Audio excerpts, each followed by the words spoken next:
Hello and welcome to this week's episode of the Property Experts podcast with me, Ben Richards, and Jack Jiggins. We're just going live over on Instagram as well, which we haven't done too much of recently. So if you're on Instagram, do head over there to watch us as well. So this week we have a fun agenda. Lots has happened this week. We've just frantically been putting the slides together. And we're going to be talking through the following items. So works has now started in our Muswell Hill project. So we're going to be talking about that.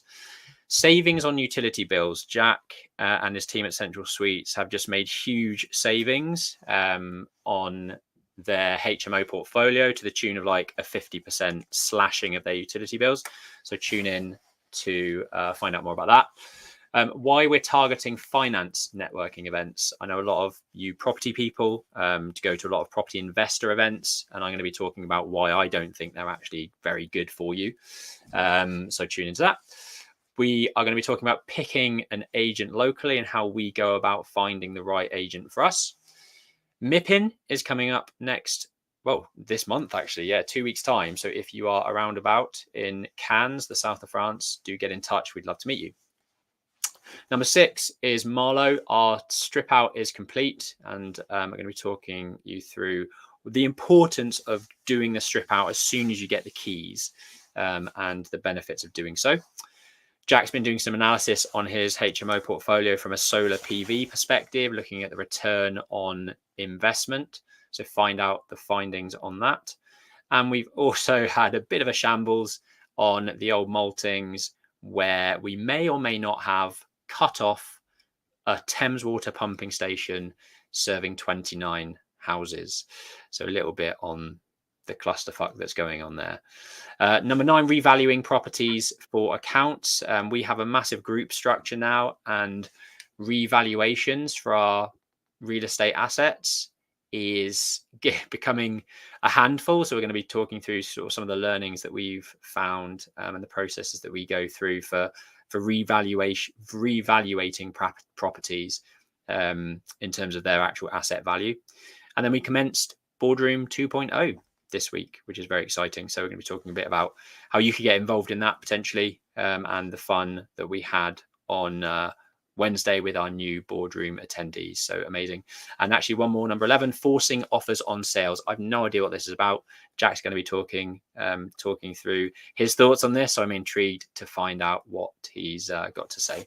So let's jump in. So works have started in Muswell Hill. So the project is on Colney Hatch Lane, right near Muswell Hill Village. It's a conversion to 9 flats. We're going to be doing a partial basement dig on half of the front of the property and then converting the rest of the building into 9 flats. Annoyingly, let me just, for those of you watching on YouTube, let me just remove this so that you can actually see the images behind. So this is what it looks like. There were lots of trees at the back that were overgrown. We've stripped all of those back. We've chopped down the ones that we don't want. So you've got a much better idea of what the rear looks like currently and how sexy it's going to look when it's actually finished. And the strip out is now finished. So strip out's finished. Hoarding is up. Contractors on Wednesday this week started to mobilize on site, setting up their health and safety. We did our pre-start meet yesterday, which is effectively a sort of formal meeting between contractor, client, i.e. us, the developer, and anyone else that's relevant. So you might want to get your structural engineer on board. Your principal designer may want to visit on the pre-start meeting to sort of set out some of the health and safety rules that need to be followed and what's going to happen from a principal designer perspective. And that all happened yesterday. So yeah, super excited to see this one progress. Works will start on the basement, ASAP really. We've got some tying up to do with our party wall awards, but works have now started on that project. So we are hoping to show you lots of on-site footage as works progress over on Instagram, on our YouTube channels. So make sure you subscribe and follow on all of those platforms. Over to you. Cool. On to really exciting things like utilities. The bane of our existence. Yeah. So long and short, as an overview, we've managed to cut down and reduce our utilities by 47% by going back to market. And now I can't take credit for this because Rob's been leading on this and working with a particular utility broker that we would highly recommend. And if you do want an introduction, please do reach out. But long and short, we're up to over 100 beds in our residential HMO portfolio. Obviously, we only manage the utilities for all the HMOs. We don't manage them for the single lets properties. So we were actually getting cover for 84 beds. And our original cost when we went into this was just over £85,000 per year for the whole portfolio. So that actually works out about £84 per bed per month, which is astronomical. You know, that's to put that in perspective, that's probably like a seventh of our revenue, which is a lot of money. Whereas the new cost that the brokers managed to, well, I mean, we actually have been market wide and we worked with multiple brokers before, but these guys have actually exceptionally gone, above and beyond. I've got it down to £45,000 per year for the whole portfolio, which works out to be £44 per bed per month. And that's total utility package, which is obviously almost half of what our original price was. But to put this in perspective of what that actually means for us as a landlord, great, you can see the saving of 40 grand. You know, that's amazing. We've got that in a year. And granted, we are coming off the tail end of a bad utilities period. So there probably is some markup of bad market to good market, but also some good brokerage management there as well. But I think one thing that I really wanted to highlight on this is we do have rents within our portfolio. We're actually almost at 10. All of them are 4 beds. So that's 10 times 4 bedrooms, which is obviously 40 beds as rents. Now, the £40 saving per bed is huge margin for the rents.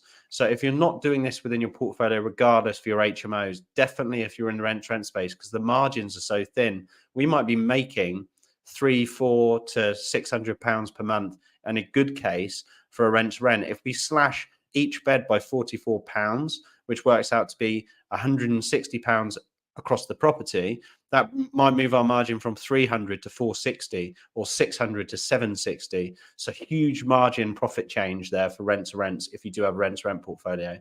Anyone out there wants an intro to this broker, hit us up. We're more than happy to. Highly recommend them. And now is a good time to be changing your utility provider because rates are starting to come down. There's obviously a rate cap in place now. Here, Rishi Sunak. We won't get political. We'll go on to the next slide. Before we go, when you say all included, is it gas, electric, and water, or just gas? Yes, we get the full 3 package. So when we get a quote, they break down per property, per service, and then the rate. So some providers might actually have cheaper electric, and you can split it out and you use them for electric and someone else for gas. It's obviously easier to have it all under one umbrella because there's 3 times less the comms. Because if you have a water supplier, electric supplier, and a gas supplier, it is a pain in the arse if you've got a problem with anything. We've actually recently worked with Huddle, and they've been really good and had it all under one coverage from a customer management portal, client management perspective. They were really good, but they're expensive. So is it worth paying someone 40 grand to be really organized and get back to you when you need to? Probably not. I'd rather hire someone just to specifically do utilities. So it's definitely worth doing the analysis and also running your own numbers and getting those breakdowns. I know a lot of people will speak to a broker will come back and go, I can get this down to 55k, but go break that down in an Excel sheet, show me what the rates are, and then you can compare it to the other. It's a bit like a tender, really.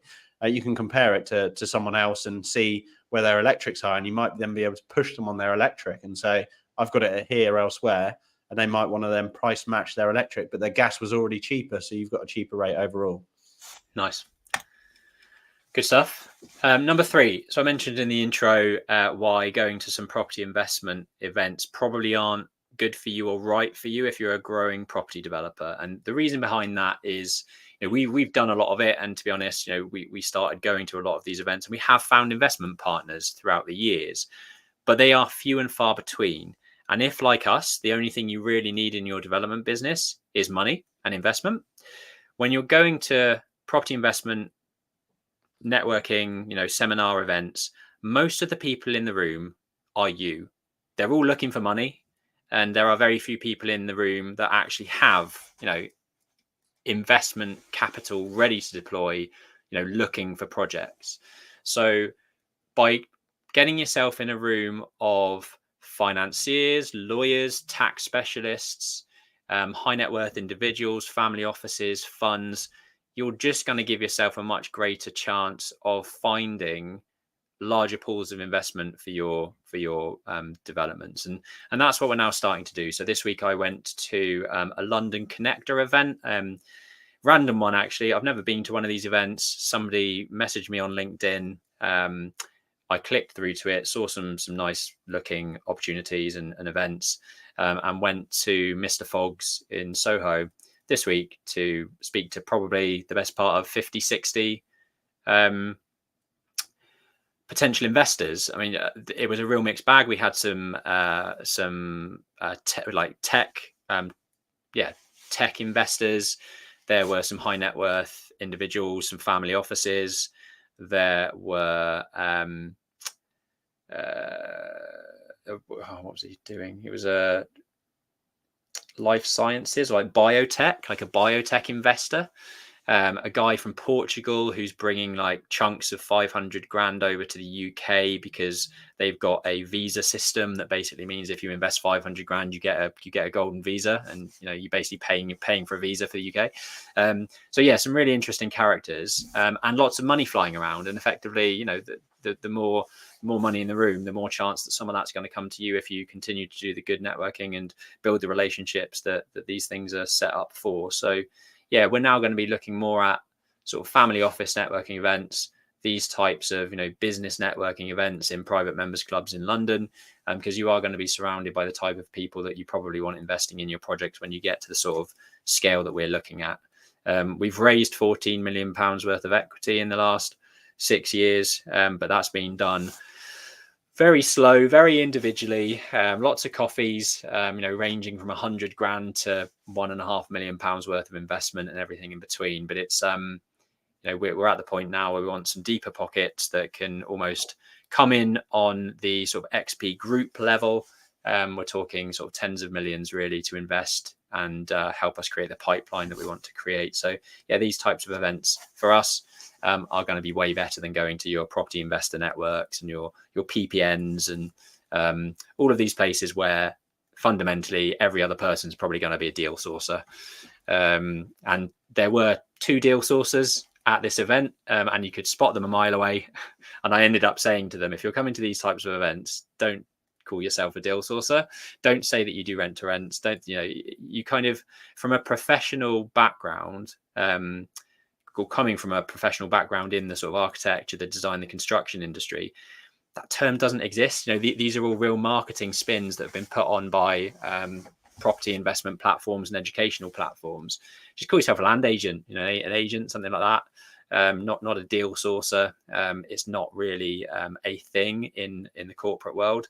So you come off, in my opinion, as someone that's very much a newbie and doesn't really know what they're doing. So yeah. Any take on that, Jack? No, I suppose we talked about it last week, didn't we? Sort of, you're an average of the people that you hang around with, and try and hang around with people that are doing, equally as impressive things or more impressive things is definitely a target. And I completely agree with you. I went to Reading Property Meet yesterday, and I actually really love that event. It's a very wholesome, grounded event. But yeah, there's a couple of deal sources and but it's very happy clappy and all that sort of stuff. Not putting the event down, but it just sort of reminds you what the events are like. I mean, to sort of combat that, actually, when it comes to Ben sort of slating property investment events, I was actually thinking to myself, for the sake of doing one reel and posting it on Instagram and getting, even 50 views on it, might be more valuable than traipsing into London for an hour, trying to meet 3 or 4 people at a networking event where there's only 50 people there, then traipsing back on the train and losing an afternoon and an evening. So that's definitely analysis that I go through now, because shock horror, social media is not going anywhere. That's going to get bigger. The events will still be there, but I think that's also a mind process that I put myself through when looking at specifically property investment events. Like, I mean, you wouldn't catch me at a pinning event anymore, a progressive property event. There's just there, even if there is value in the room, I don't know if we'd want it. So I think we moved on from that. Yeah, I mean, they're going to be selling you a lot of courses, and the ultimate goal is to get you signed up into to that educational platform, which I'm not knocking at all. That's where Jack and I met, but I think you soon sort of outgrow them. Once you feel like you've got an understanding of what's out there and the different strategies, and you've sort of chosen your way forward. And when you're 5 or 6 years in, like we are, it's just not the right place for us, certainly. But I'd love to know in the comments below, have you found value from these types of property events as opposed to more business and investment types of events? And if I'm missing out on something in London that people are going to, and you think it's worth our while, let us know what it is, and we'd love to go. Cool. Picking an agent locally. Cool. This is more just a tip. I don't want to spend forever on this because we have talked about how to exit sites and whether you go dual agency. And I know an estate agent that even if he does a development in his locality, he still goes dual agent, even though he owns an agency. So he brings his own competition in. So this isn't massively about covering off, picking an agent or how you exit a property, but this is more targeted around. We use various different property softwares. We've used Land Insight. We've used Nimbus. We currently use Searchland and Property Data. This is actually a screenshot of Property Data. And what this is showing is just who has the most listings in that location. And I think it's really easy. And actually, I was with, I did a mentoring session actually this morning with a couple of young lads. And they couldn't believe the amount of technical data that I would go into for anything. Showing what locations, how we pick HMOs, how we'd pick an estate agent. But for me, I don't understand why people don't use data first.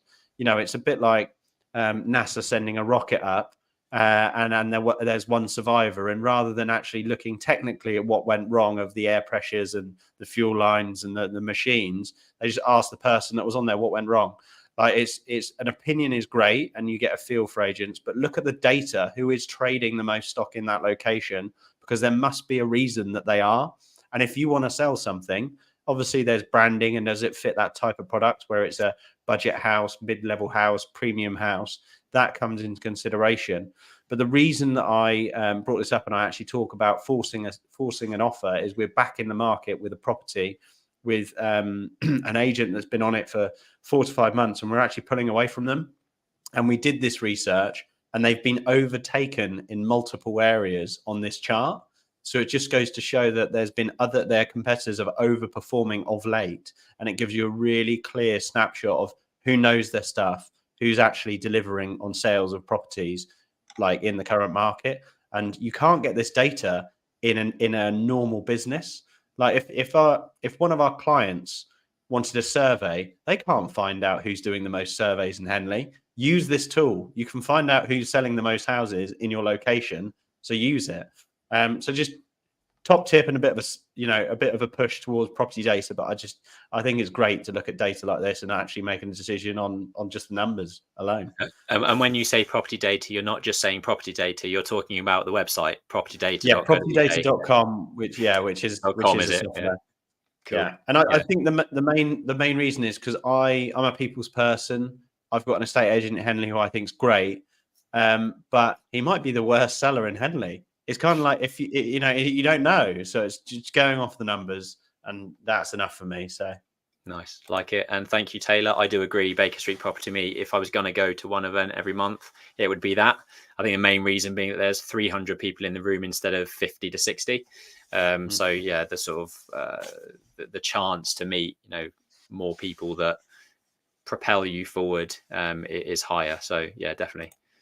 I would also say, actually, because I don't want to contradict people seeing us at events, I'm also extremely more likely to go to an event if I'm speaking there, because it's a super efficient way of telling everyone what you do, but you can't physically do that if you're an attendee. So that will always swing me to go.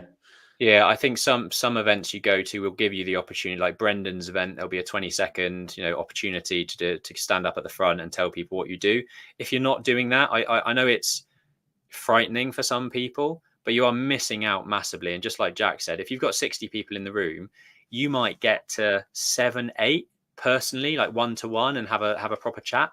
Whereas if you are at the front telling people what you do, you're in front of 60 people, you're telling people who you're looking for, what you do. And if it triggers something with people in the room, they're going to come to you. So not only are you kind of speaking to more people, but you're actually speaking to the people that are relevant. So yeah, definitely don't be shy. Little tip on that point. When you do stand up and speak in front of people, all you need to do is say 2 things. What problem are you fixing and what are you looking for? So for an example, surveying company, we're the most dynamic surveying business that gets you surveys quickly. What we're looking for is architects and developers, and just leave it to that, because that will then hit a light bulb in someone's head and they'll feel comfortable coming and approaching you. And on the point of it being nerve-wracking to do it, at Reading Property Meet yesterday, there was a 13-year-old serial wannabe property investor who was practicing his public speaking and gave a synopsis of Atomic Habits in front of everyone, and it was super impressive. So next time you're getting nervous and you're sat there, think Jack said a 13-year-old did it in front of 65 people in an audience talking about a book that's about atomic habit. Like, that's not an easy book to summarize. Very good. Fair play. Yeah, very impressive. I like it. Nice. Just a shout out about the Property Experts podcast. If you're watching on YouTube, that's absolutely brilliant. But we do package up this video footage into our podcast in audio format. Spoke to somebody yesterday who I've never met, and he said, I listen to you guys in the gym every week. Keep up the good work, and hopefully people find it valuable. We're on Spotify, we're on Castbox, Amazon Music, Apple Podcasts, all of those types of platforms. So do subscribe, do follow across there as well. Cool. And in 2 weeks' time, we will hopefully be in sunny MIPIM. I know 2 years ago it was pissing down.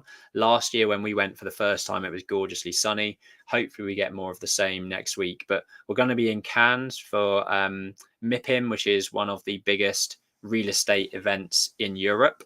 It's from the 12th to the 15th of March. And it's an incredible spectacle. Like, we went in the exhibition last year, which is massive.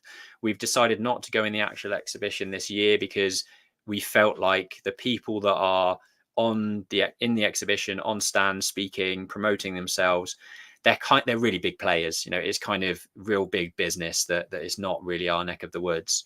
All we're really going there for is to meet equity funding, meet banks, meet investors. That's really the main reason for it. If you go, it's a sea of blue suits. It really is. It's quite dramatic, but it's good fun. And what we're looking to do is probably organise 3 or 4 meetings a day, hopefully with the likes of that, investors, equity partners, and banks, and build relationships that way. We're going with the TDC, so the Developers Club, which Jack and I are part of. You can see in the middle image there. That was us last year. In our fantastic villa.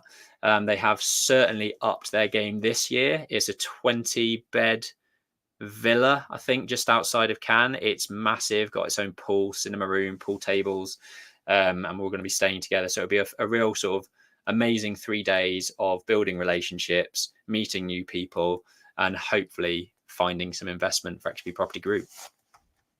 And if you want to meet us, if you're listening to this, info@xpproperty.co.uk, drop us a line. We'd love to organise something. Ooh.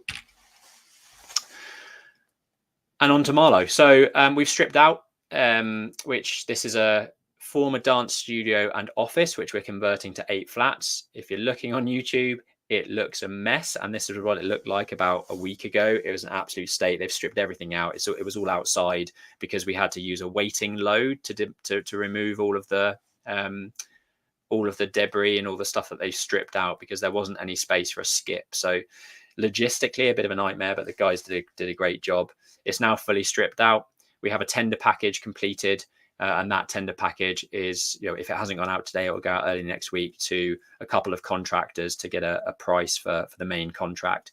What I wanted to say here, and I've made a couple of notes in terms of the key benefits, and it's the benefits of stripping out effectively as soon as you get the keys. So instead of having a demolition and strip out plan as part of your main contract works and in your tender package from your architect, you should really try and pull all of those works forward as soon as you can. And there are a few reasons for that.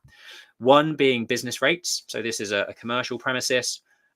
Luckily, the front of the building is listed, which obviously has its downsides, but from a business rates perspective, it is actually zero rated from a business rate. So, they don't want you spending money on business rates when you can be refurbishing it and upgrading it. So all listed buildings, if sat empty, are actually kind of free of business rates. But the dance studio to the rear and the offices to the rear do have business rates, and they can be expensive. I think we're 10 grand a month on the old maltings.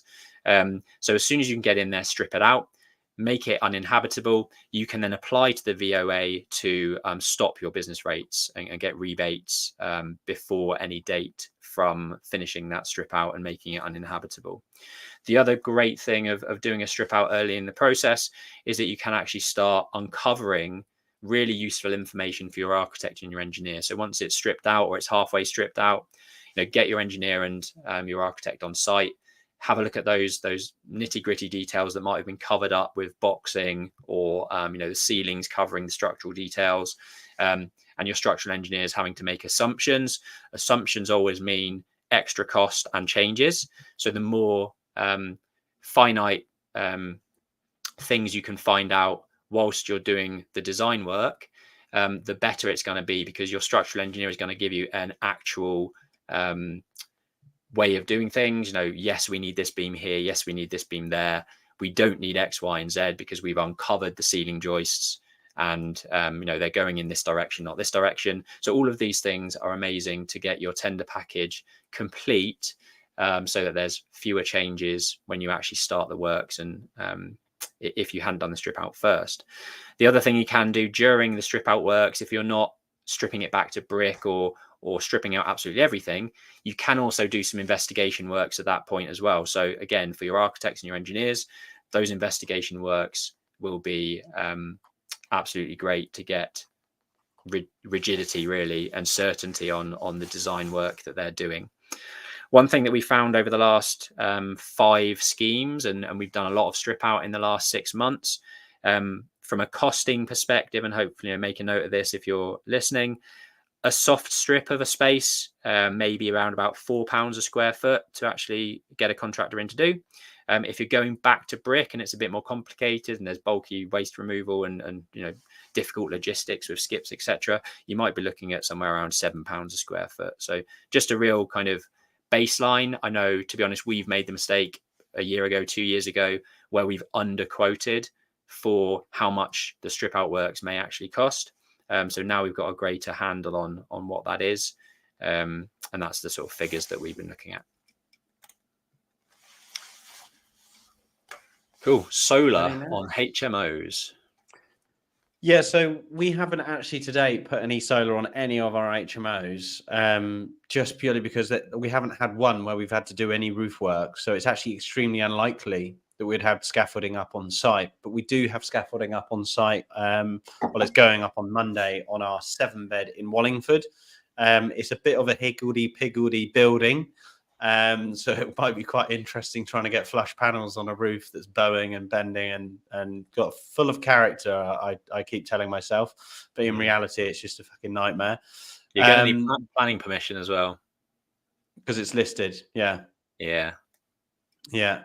So I thought while we're getting a quote for that one, we might as well get a quote for others. But I think the really useful thing that I wanted to sort of share on this is you can go out there to solar companies and get a quote, and they actually show you the performance of what they can fit on your roof and the likely output that you would get for your properties.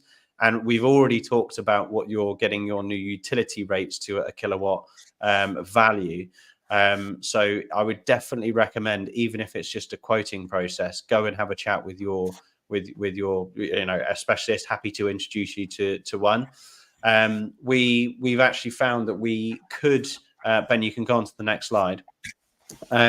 We could, in some capacity, almost completely run our HMO off solar and batteries. And we have some HMOs, specifically the bigger ones, talking like the 6 beds that we have. Sometimes the electricity bill alone is about £350 per month. So a huge saving on the electric. If it, evidently in the winter months it's a bit larger because it's darker outside, and that was the last slide that was showing. But they actually give you a proposed return on investment and payback period. So as you can see on this, they're saying that if we make the investment, which is £12,350, the payback period is actually like to be 8 years and 4 months on this particular property. So it's relative to look at your particular asset, whether it's suited or not. If it's not listed or in a conservation area, you shouldn't need planning. If it's within 25 mil from the roof, is it, Ben? 100 mil. Sorry, 100 mil. So if it's within 100 mil of your roof, you won't need planning permission necessarily, unless obviously there's other constraints, as mentioned. But it's definitely worthwhile considering, especially if you've already got scaffolding up and you're already doing works up there on the building.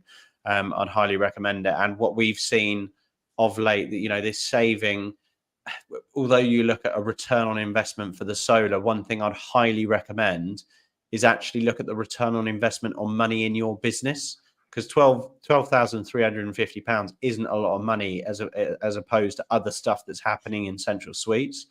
That might be a few bathrooms, but we know what our return on investment is on cash going into deals. We know what our return on investment is on bathrooms. Believe it or not, we actually make 100% ROI on fitting en suites, and we know that data. So it's about analyzing whether all these add-ons that you can add to properties, specifically HMOs, are worth bringing in. So for an example, our IRR on our average flip in central suites is about 35-40%. Our IRR on bathrooms, which costs $3 to $4 grand per bathroom en suite, if we can fit them in, that's 100% IRR. But then there are other elements like these that you can look at and sort of gauge that. So obviously, if it's an 8-year or 8.5-year payback period, that's realistically just above 10%. So it's about 12%. So it's not bad when you compare that to your mortgage that you're borrowing. If you can borrow against the value being added on the asset because the solar's on there, that's actually, you're making an ROI off the bank. So it might be a worthwhile cost benefit analysis.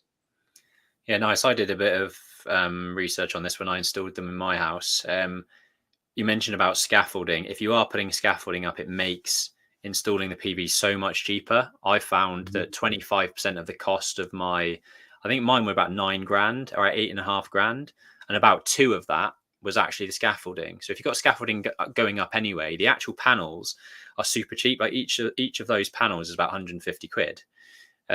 It's all the gubbins that goes with it, and if you're also putting a battery in there as well, the battery will cost you about 2.5 grand. So I don't know what your whole system was 12.5 grand here, and that was probably like a 4 kilowatt system or something. But does that include scaffolding and the batteries? Yeah, that's everything.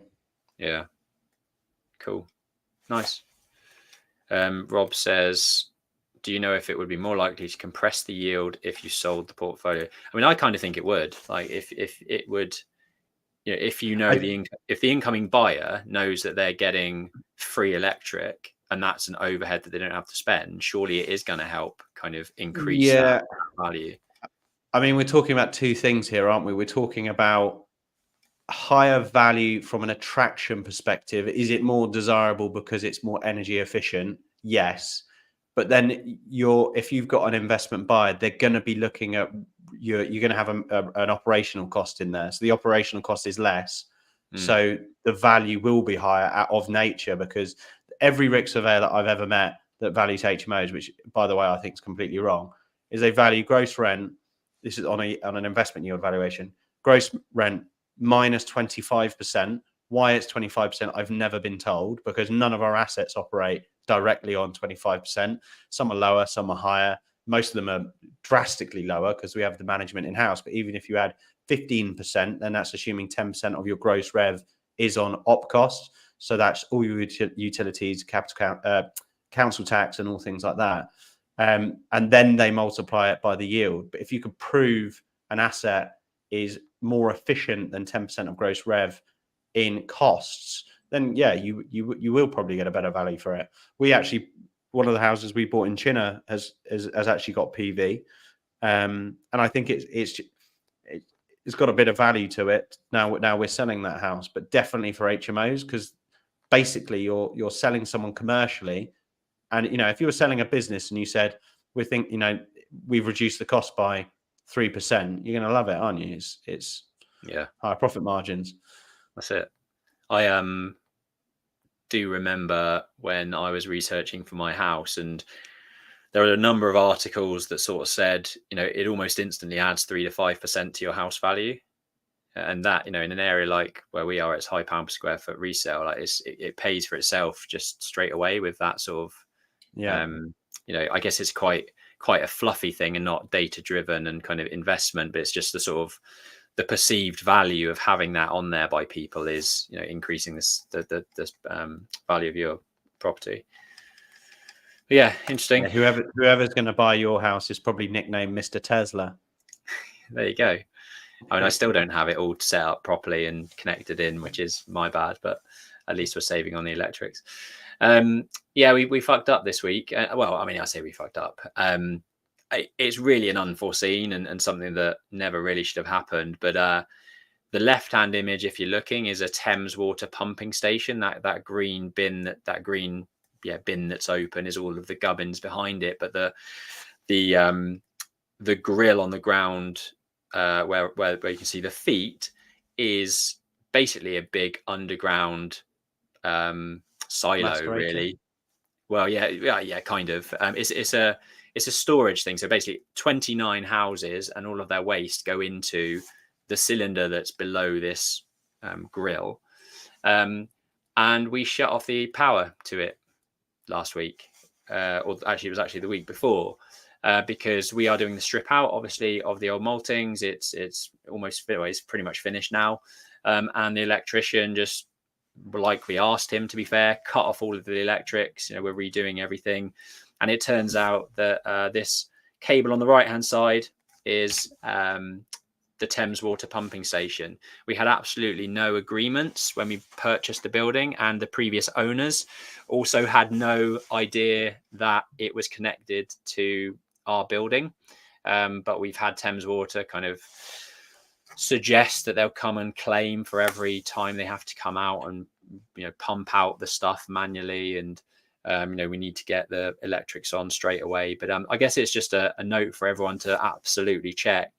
When you see these fuse boxes, what you should have with them is a sheet that says all of these fuses and connections are relating to these items.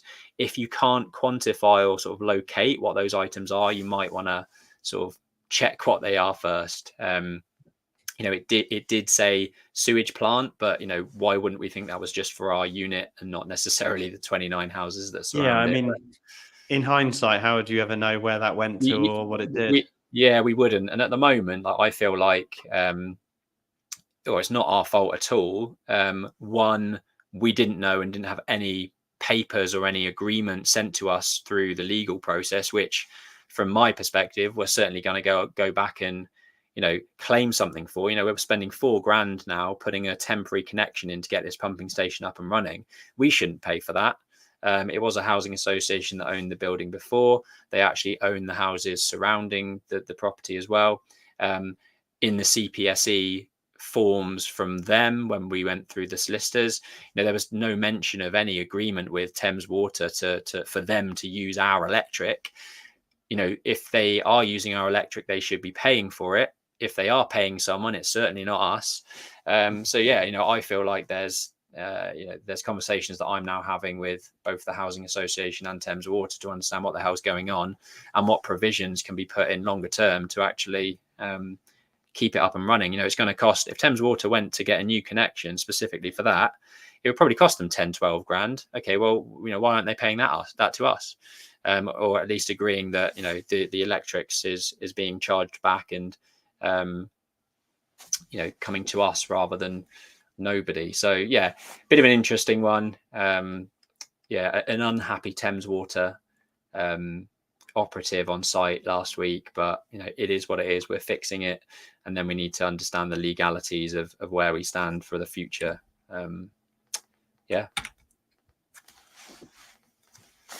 Revaluing properties for accounts. And kick this one Yeah, off. so we've just finished Central Suites and Central Suites Capitals at end of year accounts, and it's just sort of reminded me to remind our listeners and viewers really, when you're so I'll use Central Suites as an example. So every year we're buying a HMO or we're buying a flip, for an example. It's actually multiple, but let's just use that example for now.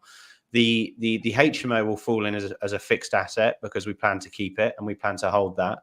And the flips will actually fall under stock and a work in progress project that will then be sold. So that will come as a cost to the business, but will not be valued as a fixed asset to the business, i.e.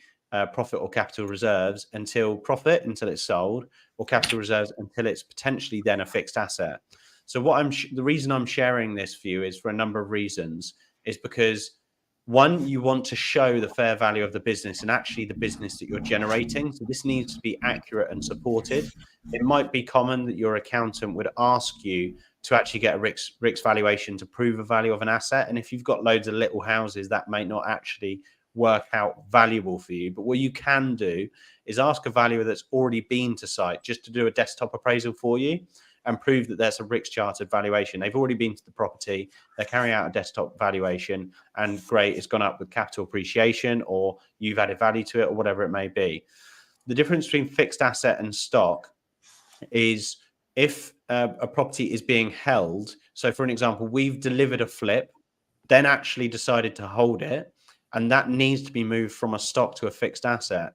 That then means that falls on your fixed asset balance sheet, and it is actually a reserve of profit. So you don't pay tax on that. It's almost like a gain, and you will only pay tax on that when it's sold. But the benefit of getting a true value of that asset and making sure that it's rightly in fixed assets is that reserve can actually be for borrowing in the future, net profits for personal mortgages. So you want to make sure when your accountant sends you your end of year filing, actually look at this and go, right, what does that mean from a mortgage perspective? Hang on, which properties in fixed assets and stock? Our accountant didn't send us a breakdown of which assets were in which just mind boggles me, because I know that a lot of people just sign it and file it. But to paint the picture of the errors that were within that, and that's a little bit granted on our accountant, but they're not working with these assets every day and don't know it as well as we do. And it was only because I asked the question we got to see it. But to give you an example, Central Suites had a reserved profit last year of 260,000. And if we wanted to, me and my brother are looking to get a mortgage in the next year. So this is very imperative for us and our mortgage capabilities. And when they sent the accounts over, there was no revaluations of the existing assets. And there was an asset that was in the stock that should have been in the fixed assets. So it actually proved an £18,000 loss. So if we were to then try and borrow against the profits of the limited company, which you can normally borrow about 4.5% of the average over the last 2 years, it would have been 260k the year before and minus 18 this year. And because we own 50%, that's half of that again. So we'd realistically be looking to borrow against about 65k, which is not a lot in the realms of Henley on Thames where we live. Anyway, we've had it readjusted. This most recent year is 85k in the positive. So the average of the two of 260 and 85 means that we're essentially much better off and can borrow almost double as a mortgage, just by making sure that everything is fairly filed in the right accounts. And you should be doing it yearly, because if you don't, and I've actually, I won't name and shame, but since I reviewed someone's accounts recently for them, and they haven't revalued an asset in 8 years. And for me, you're not paying tax on that revaluation. It makes the company look a lot more, well, realistic. It shows it where it's at, but it also makes it look a bit more comfortable for future borrowing or even future employment. If an employee looks at your company accounts and you haven't revalued a building since 8 years ago, it doesn't make everything look healthy. So you've got to be on your own game, and your accountant doesn't care what you can borrow. So ask those questions, make sure they're in the right categories. Your fixed assets are going to help you more for a mortgage than your stock, because you're waiting for your stock to be sold.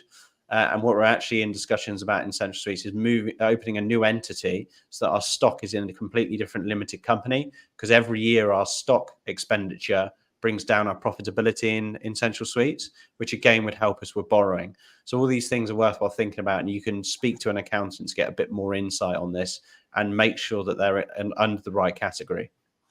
This is not tax advice, FYI. This is not. I'm not a tax advisor. I'm pretty ropey when it comes to tax, if you ask me.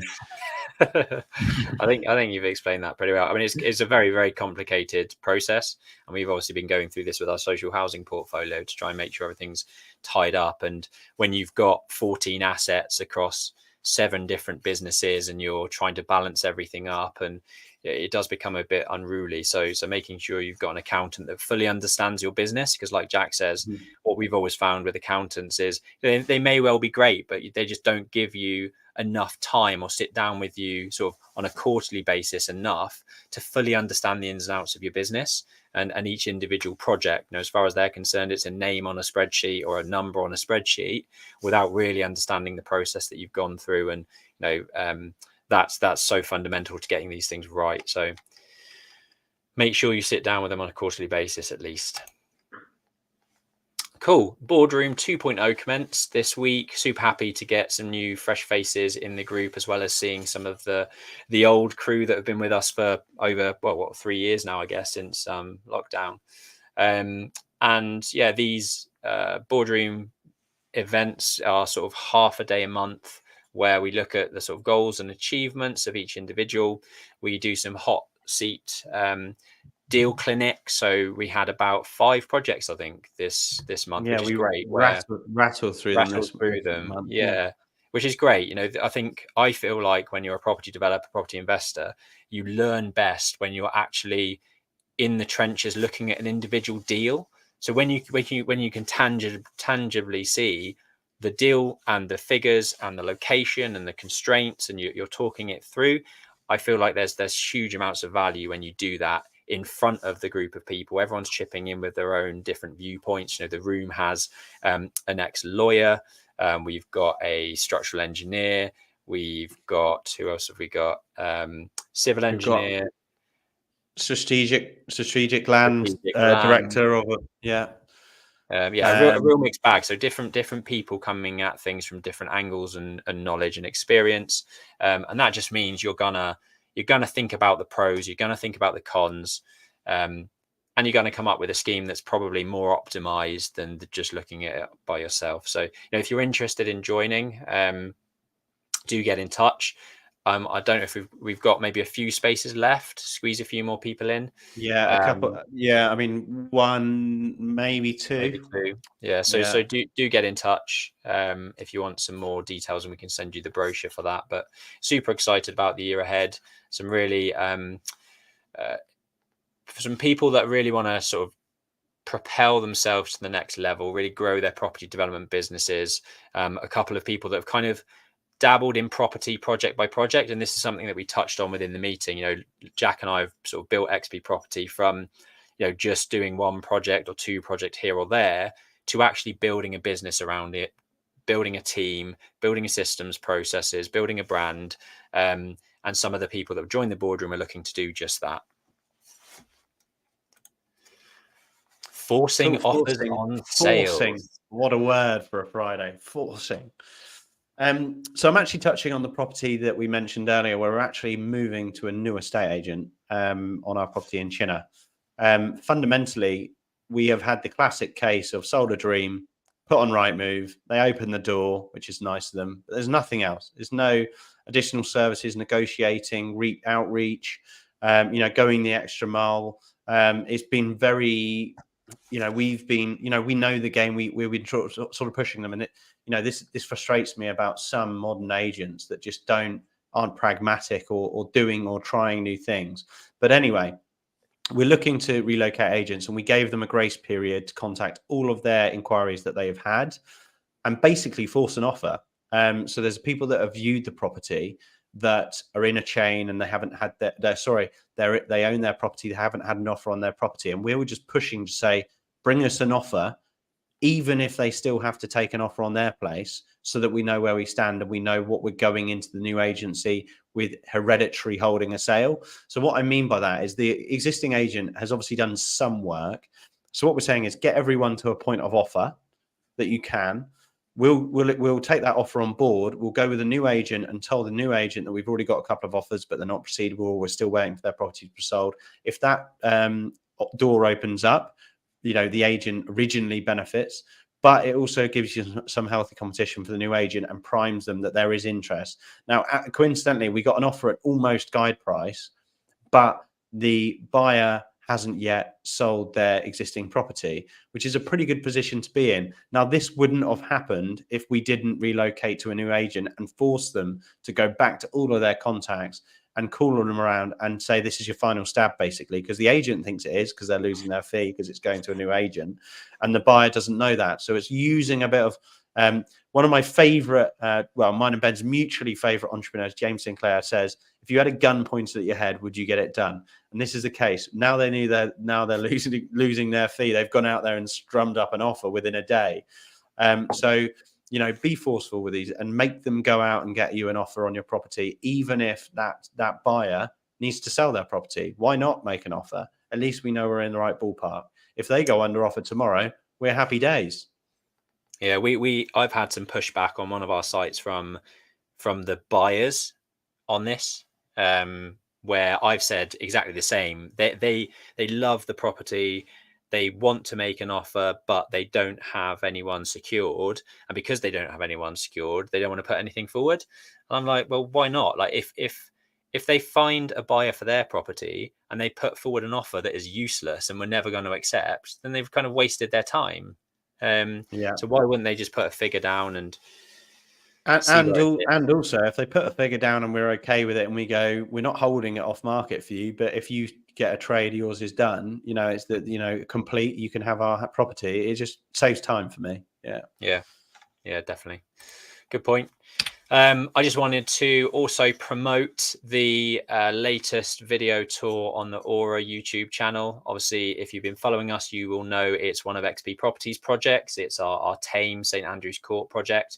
But in this 7-minute video, I talk about how you can use Class MA permitted development rights and how we've used that to gain a shed ton of value and profit really within this project for XP. So it's gaining a bit of momentum. The whole channel is gaining momentum and has been over the last week or two, which is great. YouTube seems to be pushing a lot more of our videos out there. We're being found by more and more people, which is great. We're actually catching XP Property up because we were down at about 700 subscribers only about 6 weeks ago. We've gained about 140 subscribers in the last 3 or 4 weeks. The videos are getting quite a lot of traction. We've increased our video editing and the sort of quality of our video and quality of our audio. It seems to be doing the job. So yeah, do let us know what you think about that one over on Aura Architecture's YouTube channel. We've had some questions coming in throughout, which has been brilliant. It doesn't stop here. We will come back and respond to every single question that you make on any platform. So if there's something that sparked your interest, or you've got some business needs or things you're struggling with in your business, do let us know down in the comments below. Jack's really keen to push for a comment and a question that we cannot answer. So far, nobody has been able to ask us something that we or our extended network cannot answer. So that's a challenge to you. Any final words, Jack? No. Perfect. That's it. The weather gets better. Agreed. Yeah, it's miserable, isn't it? Well, thank you very much for tuning in this week. See you next time, Friday at 5 o'clock. Have a good weekend. Thank you, everyone. Bye.